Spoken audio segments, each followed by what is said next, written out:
I don't usually tip in cash. I tip in lives saved. The stranger's voice cut through the hum of the diner's flickering neon sign and the crushing weight of my exhaustion. 2 hours ago, I would have thought he was just another late-night crazy. But 10 minutes ago, the man who held the lease on my soul had just walked into this diner and told me exactly what they'd do to me if I didn't pay my father's debt by sunrise. It happened so fast.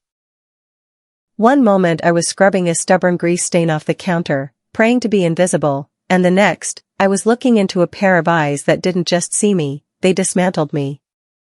In my haste to get away from the debt collectors looming in the back booth, I collided with a wall of charcoal wool and cold, lethal authority. Coffee splashed across his pristine white shirt like an ink blot on a death warrant. "Oh my God, I'm so sorry," I whispered, my hands shaking as I reached out with a rag. But when I looked up, the air left my lungs.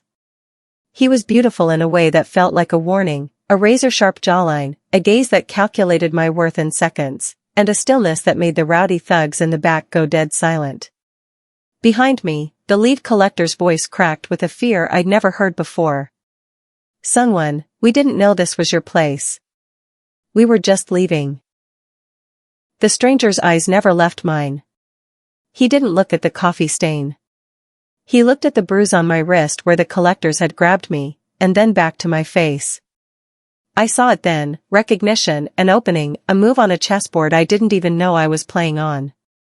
"I don't tip in cash," he repeated, his voice a low, melodic threat. "I tip in lives saved.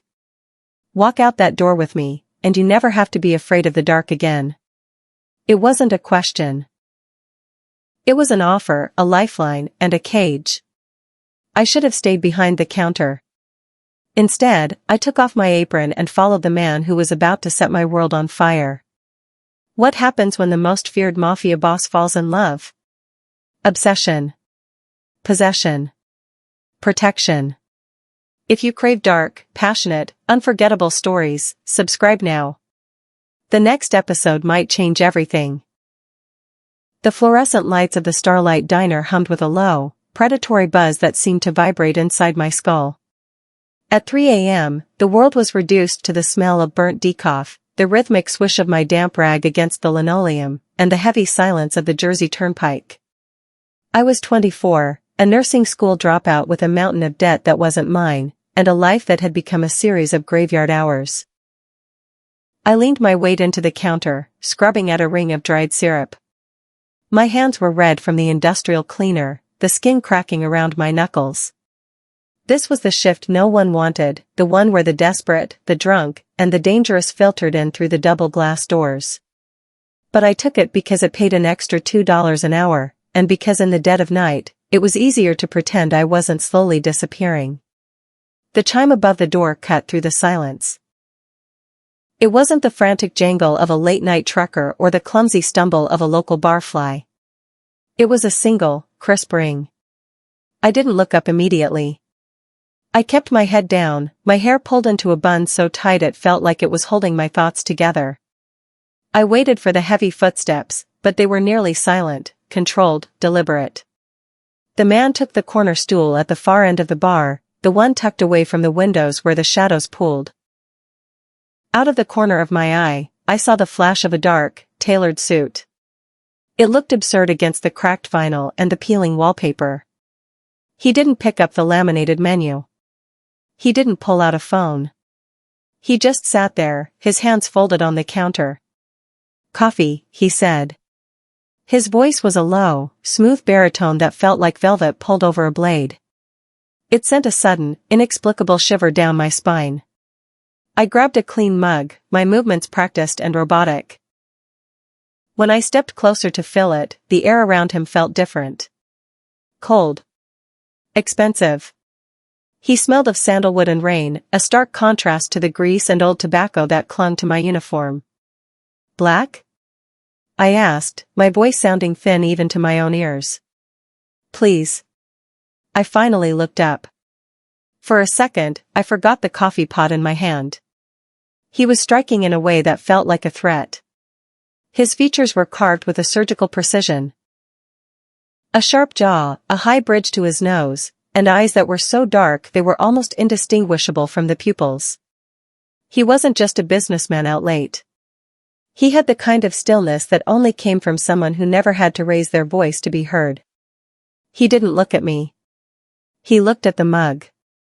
I filled it, my hand shaking just enough for the liquid to tremble, and then I retreated to the other end of the counter. That was the first night.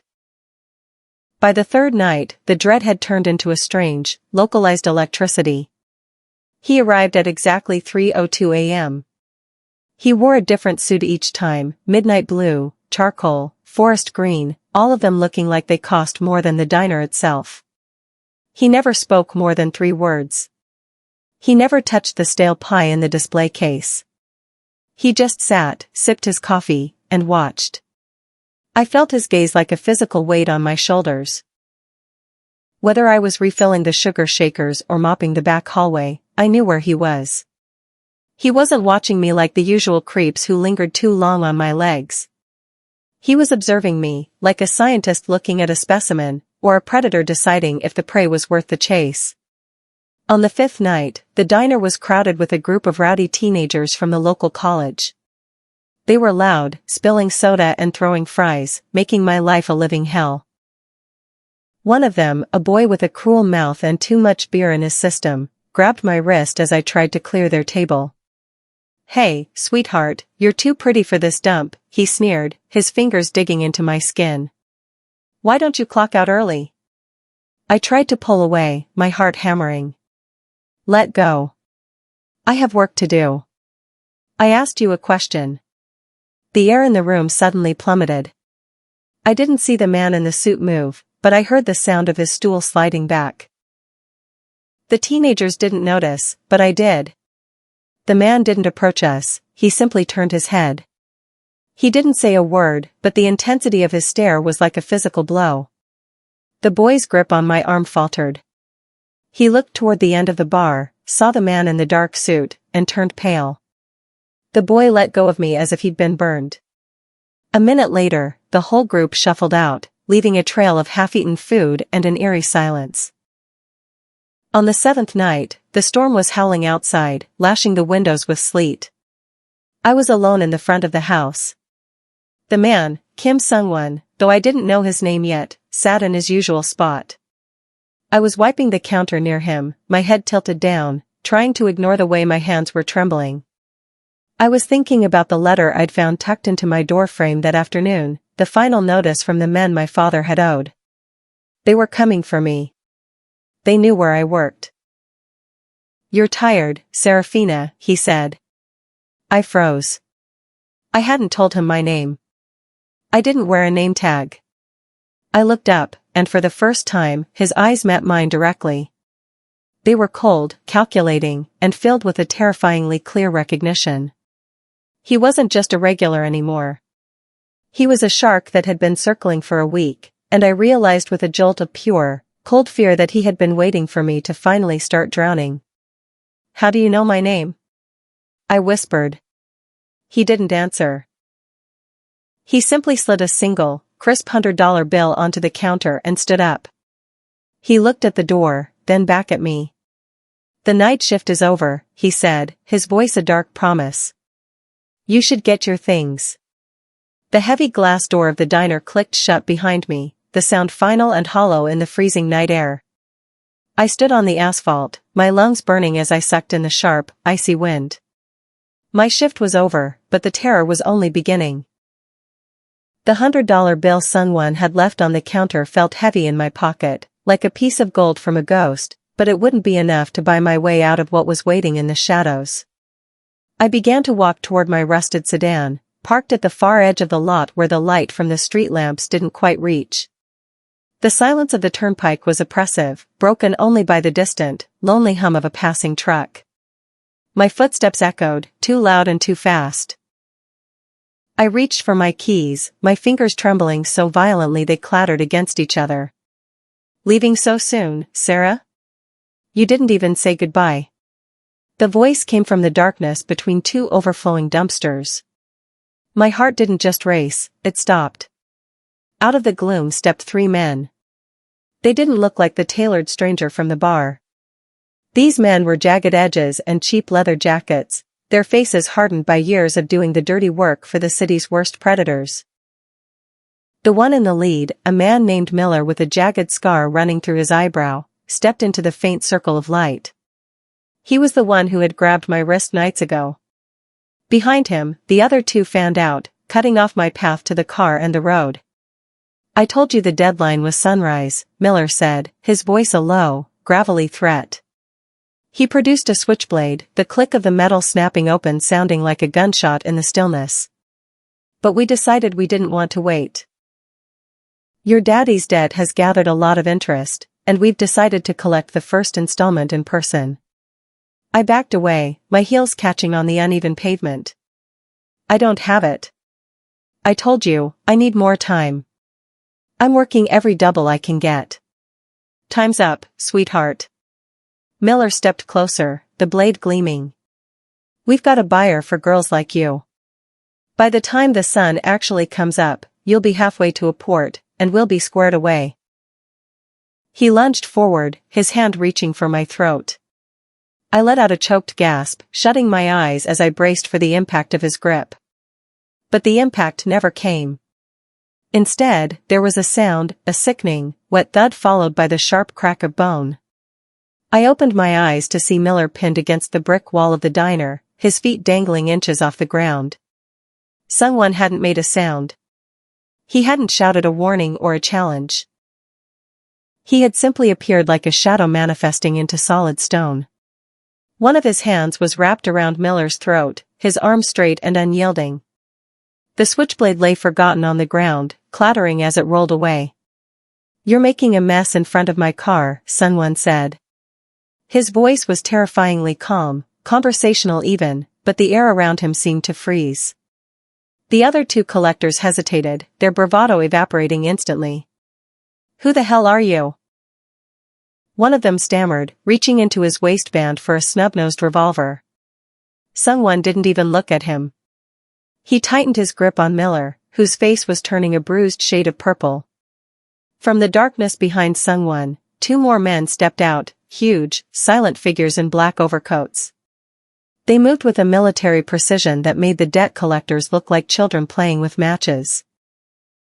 Before the man could even draw his gun, he was on the ground, his arm twisted behind his back at an impossible angle. Seung-won finally turned his gaze to Miller, leaning in close. "You mentioned a debt," he whispered. The silence in the parking lot was absolute, even the wind seemed to hold its breath. "The Joelle family doesn't owe you anything. From this moment on, they owe me. And I don't share my assets with bottom feeders." With a flick of his wrist, Seung-won threw Miller aside as if he were nothing more than a discarded rag. The collector collapsed into a heap, gasping for air and clutching his throat. Seung-won pulled a silk handkerchief from his pocket and wiped his hand, his movements graceful and meticulous. He didn't look back at the broken men groveling in the dirt. He turned to me. I was frozen, my back against the cold brick, my breath coming in jagged hitches. I looked at the men on the ground, then up at him. The man from the diner was gone, in his place stood a king who had just reclaimed his territory. "They won't be back," he said, stepping into my personal space.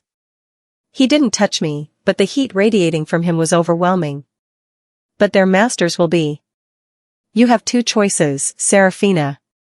You can stay here and wait for the next set of vultures to find you, or you can get into the car." He gestured toward a black sedan that had silently pulled up to the curb, its engine purring like a caged beast. "Why are you doing this?" I managed to whisper, my voice cracking. "What do you want from me?" Seung-won reached out, his thumb grazing the line of my jaw with a touch that was surprisingly light, yet possessed a possessive weight that made my knees weak. "I want exactly what you want," he said, his dark eyes locking onto mine. "To stop being a victim. Now, move." We're burning daylight. I looked back at the diner, the only life I had known for years. It looked small, pathetic, and gray. Then I looked at the open door of the black car. I didn't know if I was escaping a predator or walking straight into the arms of a more dangerous one, but as I stepped forward and let the door close behind me, I knew the girl who worked the night shift was gone forever. The interior of the sedan was a sanctuary of hushed luxury and a scent of expensive leather, but to me, it felt like a pressurized chamber. Outside the tinted windows, the world of the diner and the blood-stained parking lot vanished into a blur of gray rain and neon streaks. Seung-won sat beside me, his presence a heavy, magnetic force that pulled at the very edges of my composure. He didn't look at me.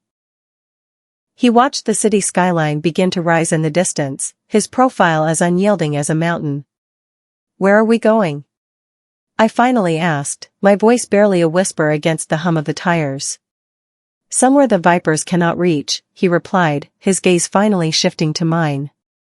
"And somewhere we can discuss the price of your freedom." We arrived at a sprawling estate tucked behind iron gates and a fortress of weeping willows. The house was a monolith of glass and dark stone, glowing from within like a trapped ember. Inside, the air was still and smelled of beeswax and old money. He led me to a study lined with floor-to-ceiling bookshelves and a desk carved from a single slab of obsidian. He didn't offer me a seat. He walked behind the desk, the soft light of the fireplace casting long, flickering shadows across his face. "Your father's debt is $600,000, he stated, his voice flat, devoid of judgment or pity. "To men like Miller, that is a fortune. To me, it is a rounding error." I swallowed hard, my fingers twisting the hem of my damp uniform. "I can't pay that back. Not in this lifetime." "I am not asking for your money, Seraphina. I am asking for your utility." He leaned forward, his dark eyes locking onto mine with an intensity that made it hard to breathe. "My organization is facing a transition. There are elements within my inner circle, traitors, who believe I am vulnerable. I need two things to flush them out, a medic I can trust implicitly, and a distraction that makes them think my focus has shifted away from the throne." He slid a heavy, cream-colored folder across the obsidian. I didn't open it. I knew what it was before he even spoke. "You were a top student at the university's nursing program before your father's accident forced you into that diner," he said, revealing just how much of my life he had already dismantled and studied. "I need a private medic who exists off the grid. Someone who can stitch a wound in the middle of the night without filing a police report. And," he paused, a shadow of a smile playing at the corners of his mouth, "I need a fiancée." The word hit me like a physical blow. "A fiancé?" "A public one," he clarified. "The world knows me as a man who values nothing but power. By bringing a woman like you into my home, a girl from nowhere, a soft target, the traitors will see it as a weakness. They will move faster, get sloppier. You will be my shield, and I will be your sword." "It's a ghost contract," I whispered, the realization sinking in. "I disappear from my life, and I become a character in yours. Your debt will be wiped the moment you sign," he said, his voice dropping to a low, hypnotic register. "You will live here, under my protection. You will have access to the best medical equipment money can buy to continue your studies in private. In exchange, you belong to the Kim estate. You attend the galas, you wear the rings, and you tend to the wounds that the rest of the world can never know about." I looked at his hands, the same hands that had nearly crushed a man's throat an hour ago. And then down at my own, stained with the grease of the night shift. The choice was an illusion. It was a lifeline wrapped in barbed wire. "And if I say no?" Seung-won stood, walking around the desk until he was inches away. The heat from his body was a silent command. "Then I opened that door, and I let the vipers back in. I am a businessman, Seraphina, not a saint. I am offering you the chance to be the woman you were meant to be, instead of the girl the world decided to break."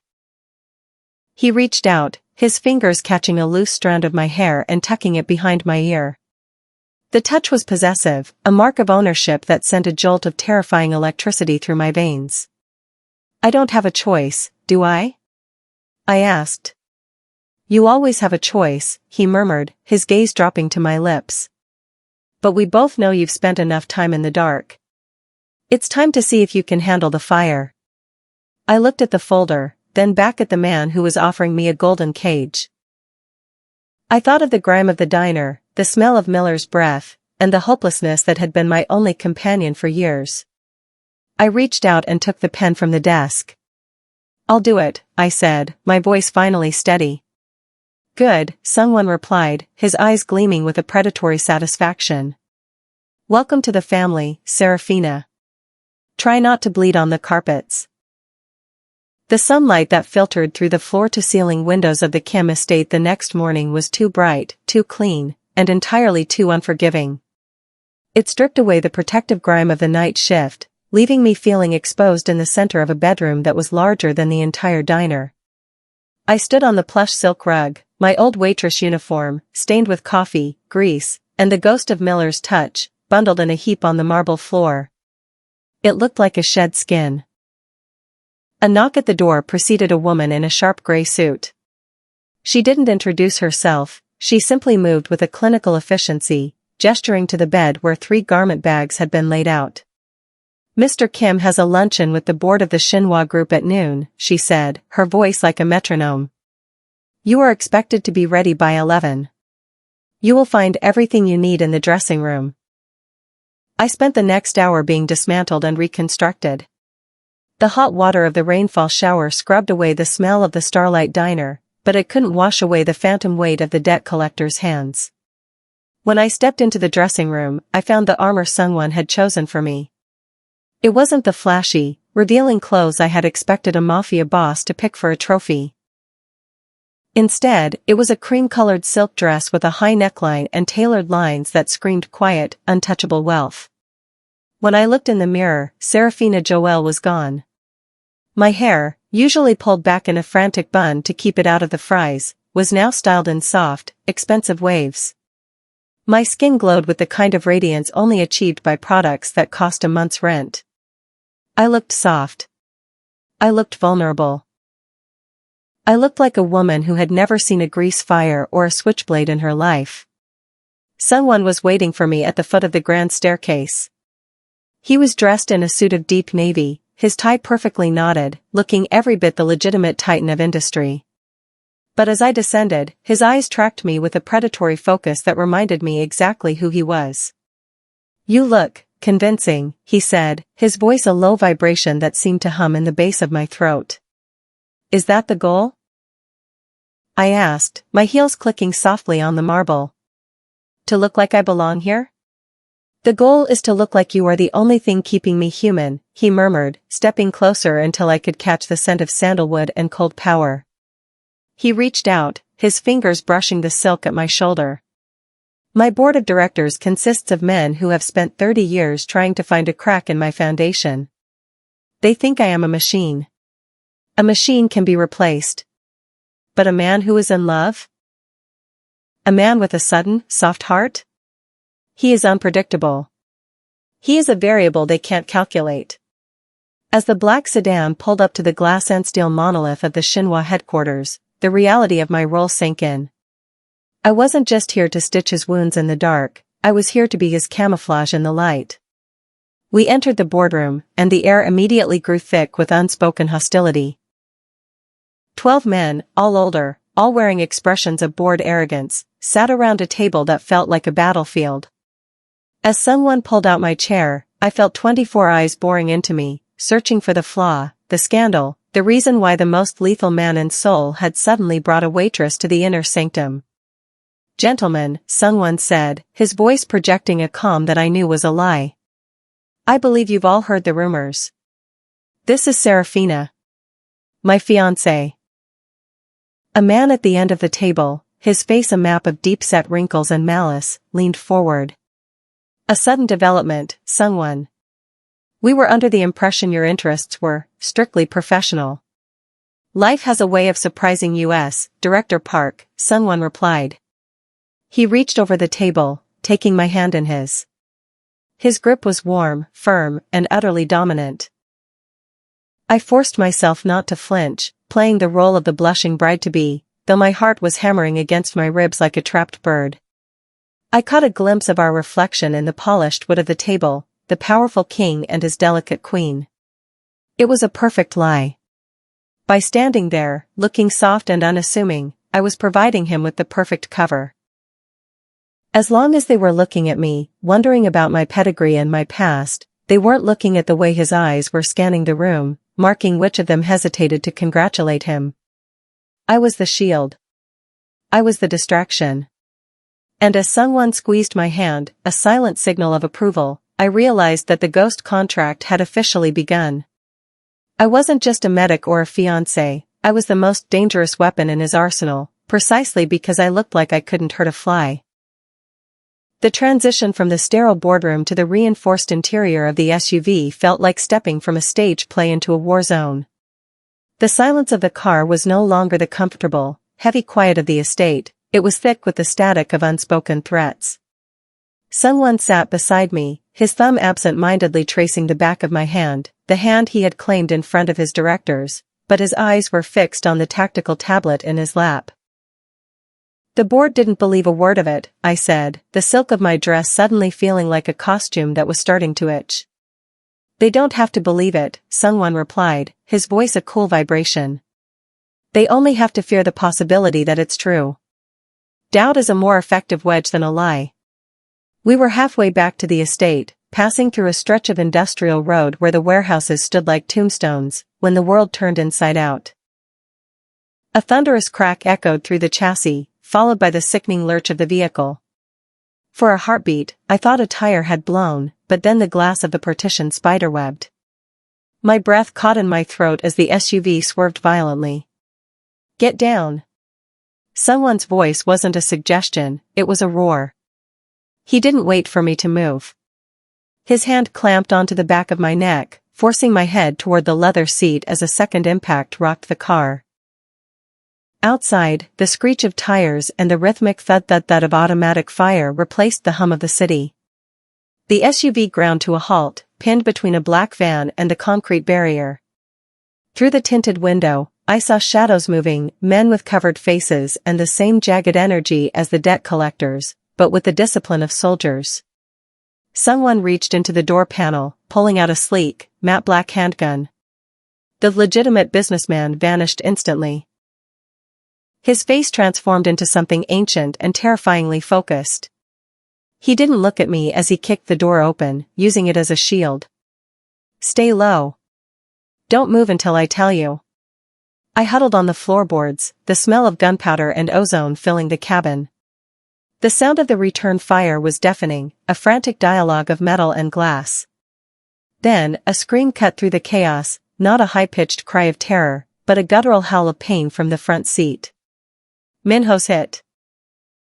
The driver, the same silent man who had stood behind Seung-won during the collection at the diner, slumped against the steering wheel. Blood, bright, arterial red, began to spray across the dashboard. The fiancé in the silk dress froze, but the nursing student who had spent 3 years obsessed with trauma care surged to the surface. I saw the way the blood was pumping, it was the brachial artery. If someone didn't stop it in the next 60 seconds, he was a dead man. I didn't think. I crawled over the center console, ignoring the shattered glass that bit into my knees. Seraphina! Get back! Someone shouted over his shoulder, his weapon barking as he suppressed the attackers. I ignored him. I reached for Minho, dragging his heavy frame back into the gap between the seats. I need your belt. I screamed at Seung-won. He glanced back, his eyes wide with a momentary shock as he saw me. Not cowering, but kneeling in a pool of blood, my hands already pressed hard against the driver's jagged wound. Without a word, he ripped the leather belt from his waist and tossed it to me before turning back to finish the fight. My world narrowed to the size of a 3-inch gash. I didn't hear the sirens in the distance or the final, desperate shots of the retreating assassins. I only heard the wet sound of Minho's labored breathing. I looped the belt around his upper arm, twisting it with a tire iron I found in the floor well, creating a makeshift tourniquet. My cream-colored dress was ruined, soaked through with crimson, my hair falling out of its expensive waves. When the silence finally returned, it was heavy and suffocating. Seung-won climbed back into the car, his chest heaving, his suit jacket torn.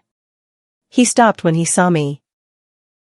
I was covered in gore, my hands locked onto the tourniquet, my face set in a mask of grim, clinical determination. Minho was unconscious, but the spraying had stopped. He was breathing.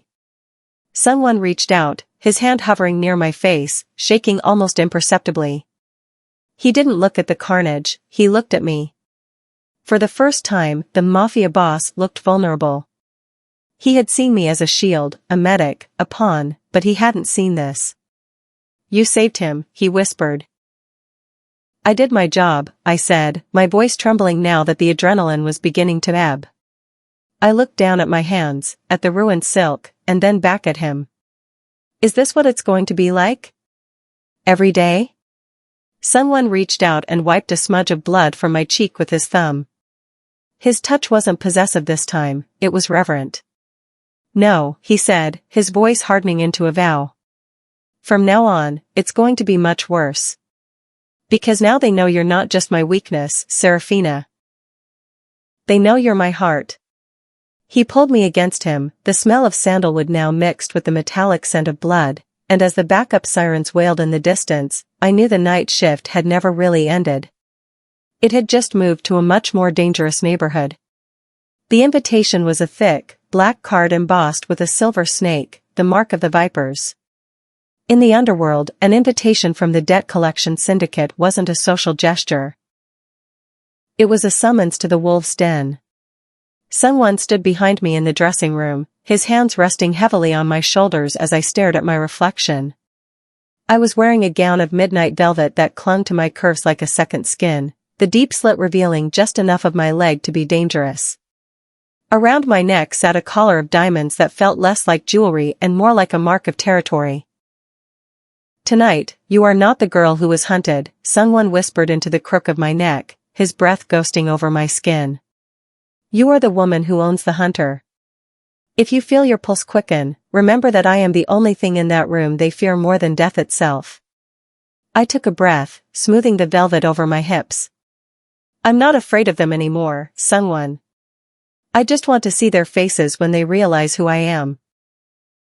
The ballroom of the Grand Metropole was a sea of expensive silk and predatory smiles. The air was thick with the scent of lilies and high-end cigars, masking the rot underneath. As we entered, the room didn't just go quiet, it stilled. It was the silence of a forest when a lion steps into a clearing.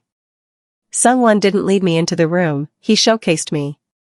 He tucked my hand into the crook of his arm, his fingers possessively covering mine. And then, I saw them. In a corner near the bar, holding crystal tumblers of scotch, were Miller and his two associates. They looked different in the light of the ballroom, smaller, cheaper. When their eyes landed on us, Miller's glass slipped through his fingers, shattering on the marble floor with a sound that felt like music to my ears. Seung-won didn't avoid them. He steered me directly toward them, his gait leisurely and terrifying. "Miller," Seung-won said, his voice a smooth, low hum that made the men visibly flinch. "I believe you've met my fiancée." Miller's face went the color of curdled milk. The jagged scar on his eyebrow twitched as he looked from Seung-won's cold, calculating eyes to mine. He looked at the diamonds around my neck, diamonds that cost more than the entire debt that had nearly ruined my life. The man who had held a switchblade to my throat in the dark behind the diner now looked like he wanted to vanish into the floorboards. He lowered his head, his shoulders hunching in a physical display of submission. "Mr. Kim," Miller stammered, his voice cracking. We didn't know. We didn't mean any disrespect to the lady." "The lady?" I repeated, stepping forward. I felt the weight of Seung-won's power behind me, a dark shadow that gave my voice a steel it had never possessed. I looked Miller in the eye, refusing to let him look away. "A week ago, I was sweetheart. A week ago, I was an installment on a debt." I leaned in closer, until I could smell the cheap cologne and the sweat of his fear. "My name is Seraphina Joelle. And you are in my house now." Seung-won's grip on my waist tightened, a silent signal of approval. He looked at Miller with the bored gaze of a man deciding whether to crush an insect. "My fiancée is a forgiving woman," Seung-won said, though his tone suggested he was anything but. "However, I am not. Bow. It wasn't a suggestion. It was a command that vibrated through the floor. Miller and his associates didn't hesitate. They bent at the waist, a deep, humiliating bow that drew the eyes of every power player in the room. The men who had made me feel like prey were now folded in half before me, their pride discarded in the dirt. As we walked away, leaving them trembling in our wake, I didn't feel the rush of adrenaline I expected. I felt a cold, sharp clarity. The diner felt like a lifetime ago. The girl who scrubbed counters was dead, buried under layers of velvet and the protection of a monster. We moved to the center of the dance floor, the crowd parting like the Red Sea. Someone pulled me flush against him, his hand firm on the small of my back as the music swelled. "How did it feel?" he asked, his eyes searching mine. "It felt like justice," I said, my hand resting on his chest, feeling the steady, rhythmic beat of a heart that didn't know how to fail. "But I know it's not over. Miller is just a dog. I want the man who holds the leash." Someone spun me, the world blurring into a swirl of light and shadow. "Soon, Seraphina. But for tonight, let them watch. Let them see exactly what happens when I find something worth keeping." In that moment, under the glittering chandeliers and the watchful eyes of 100 enemies, I realized the Viper's Ball wasn't a party. It was a coronation. And I was no longer just a medic or a shield. I was the reason the king was going to war. The velvet and diamonds of the Viper's Ball felt like a fever dream by the time we returned to the sterile, quiet sanctuary of the Kim estate. While the world saw a power couple ascending a throne, the reality within these walls was far more clinical. My ballroom gown was replaced by a white lab coat, and the champagne was traded for the metallic scent of saline and antiseptic. Someone had stayed true to his word, he had built me a state-of-the-art infirmary in the West Wing. It was here that I spent my late nights, ostensibly studying, but in truth, I was acting as the silent guardian of his men. Min-ho, the driver I had saved during the convoy attack, was recovering well, but a disturbing pattern had begun to emerge among the rest of the security detail. It started with small things, complaints of blurred vision, tremors in the hands, and a persistent, metallic taste in the mouth. To a layman, it looked like the side effects of high-stress work and sleep deprivation. But to someone who had memorized toxicology charts to ace a nursing exam, it looked like something much more deliberate. I sat at the mahogany desk in the infirmary, the blue light of the microscope reflecting in my tired eyes. On the slide was a blood sample from one of the house guards who had collapsed that evening. I adjusted the focus, my breath hitching as I saw the telltale signs, basophilic stippling of the red blood cells. "It's not stress," I whispered to the empty room. I stood up and walked to the high-security cabinet where the estate's medical supplies were kept. This was my domain. I was the only one with the code, or so I thought. I began pulling the inventory logs, comparing the shipments of daily vitamins and supplements provided to the inner circle with the chemical analysis I had just performed. My heart began a slow, heavy thrum against my ribs. There was a discrepancy. The shipments of standard B-complex vitamins, supposedly sourced from a high-end pharmaceutical firm in Seoul, were arriving with broken seals. When I opened a fresh bottle from the most recent crate, the capsules looked identical to the others, but the weight was off by a fraction of a milligram. I emptied a capsule onto a glass tray and added a reagent. The powder didn't turn yellow. It turned a sickly, bruised purple. Thallium, I breathed, the chill of the realization sinking into my marrow. Slow-acting, colorless, tasteless. Someone is weeding out his protectors from the inside. The door to the infirmary slid open with a soft hiss. I didn't jump, I knew the weight of that footstep. Someone entered, his tie loosened, the shadows beneath his eyes making him look more like the man I'd met at 3 a.m. in a roadside diner. "You're still awake," he said, his voice a low, tired caress. He walked toward me, intending to pull me into his arms, but I stepped back, holding up the glass tray. "Don't touch me yet. I'm handling toxins."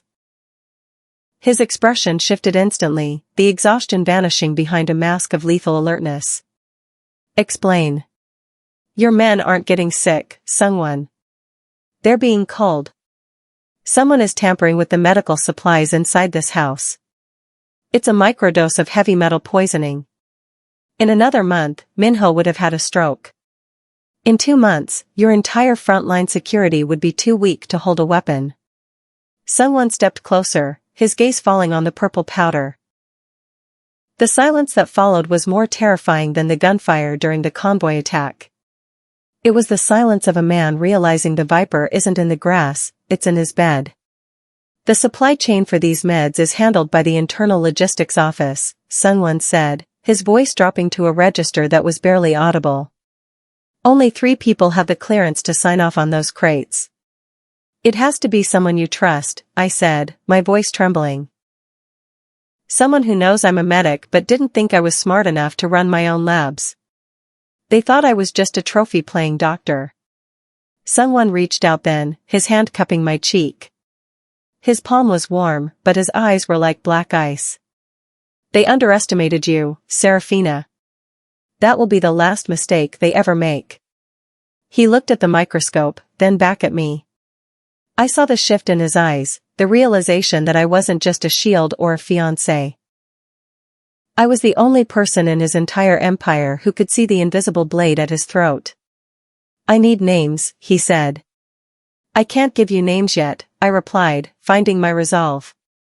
But I can give you a trap.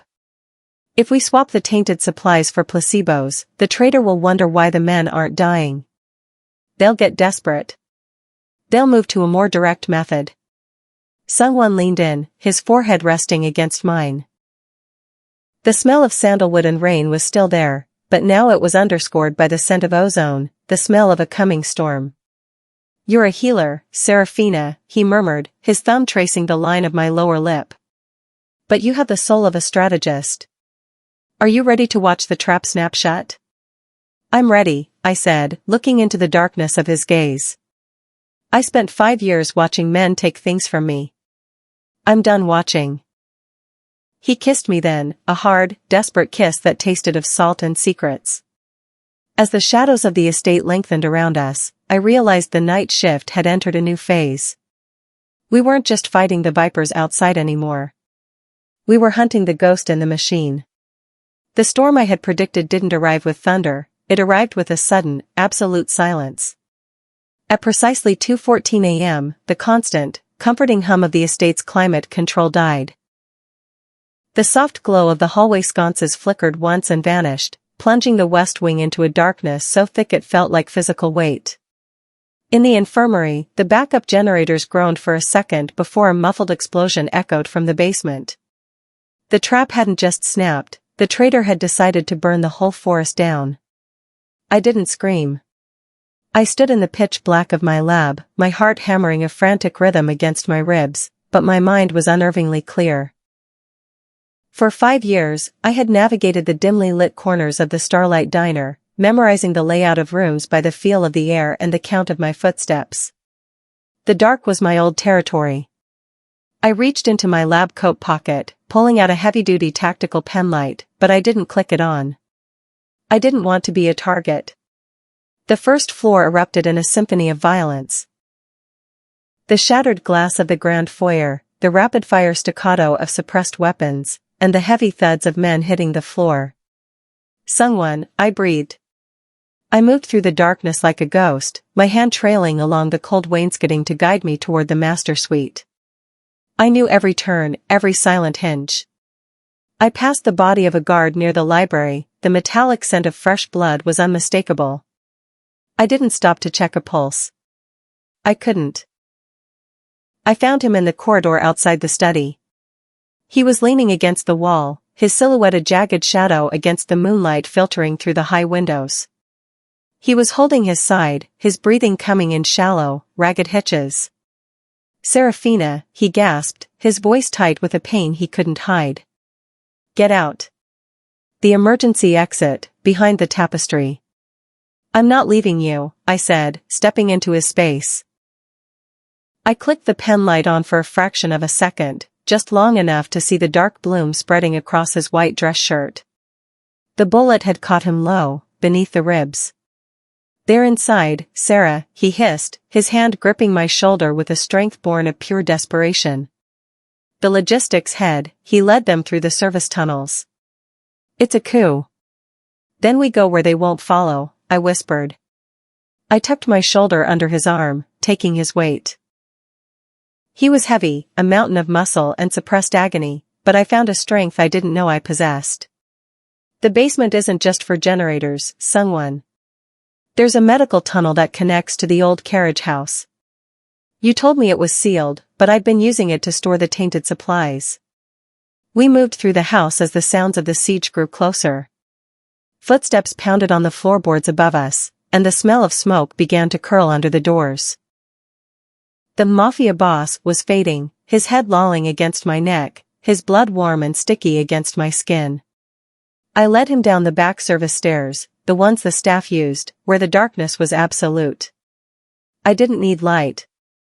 I knew exactly where the third step creaked and where the ceiling dipped. I was back on the night shift, navigating a world that wanted to remain hidden. "Stay with me, Seung-won," I commanded, my voice a low, fierce threat in the dark. "You told me you were my sword. Well, right now, the sword is broken, and I'm the only one who can fix it." We reached the heavy iron door of the sub-basement. I fumbled with the manual override, my fingers slick with his blood, until the bolt finally slid back with a groan of protesting metal. I dragged him inside the small, cramped medical bunker I'd secretly prepared. I lowered him onto the narrow exam table, the only light coming from a battery-powered surgical lamp I'd stashed weeks ago. The room was cold and smelled of concrete and rubbing alcohol. "I have to move the bullet," I said, my hands already moving to cut away his shirt. "If I don't, the internal bleeding will kill you before the vipers even find the door." Someone looked up at me, his eyes glazed but searching. He reached up, his bloody fingers brushing the cheek of the woman who had once been just a soft variable in his calculations. "The night shift no one wanted," he wheezed, a ghostly, pained smile touching his lips. I think I finally understand why you took it." "Because someone had to stay awake while the world was dying," I replied, picking up the scalpel. Outside, the mansion burned. I could hear the muffled shouts of the men searching for us, the traitors who thought they had finally won. But in the cold, dark silence of the bunker, the power dynamic had shifted for the final time. He wasn't the boss, and I wasn't the fiancée. He was the patient, and I was the law. I leaned into the light, my focus narrowing until the rest of the world, the fire, the debt, and the Mafia, ceased to exist. There was only the wound, and the woman who was going to close it. The sun didn't rise over the Kim estate so much as it bled into the horizon, staining the smoke-filled sky a deep, bruised violet. By the time the first real rays of light hit the charred stone of the west wing, the screaming had stopped.